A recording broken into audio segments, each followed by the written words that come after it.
গোপন পাপ ধ্বংস ডেকে আনে। এর থেকে বাঁচার উপায় অবাকের আজকের ভিডিওতে জানতে পারবেন।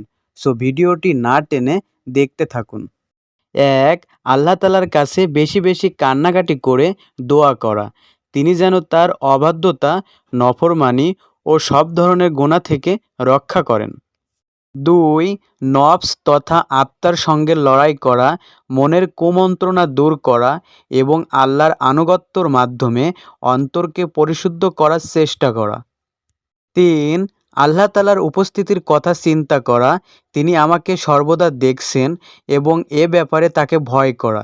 এ প্রসঙ্গে কোরআনে কারিমে এরশাদ হয়েছে, নিশ্চয়ই আল্লাহ তোমাদের উপর পর্যবেক্ষক।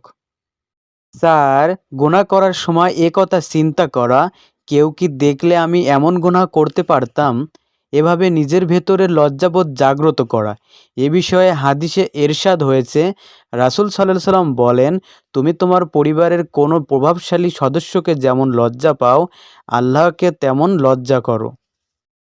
৫.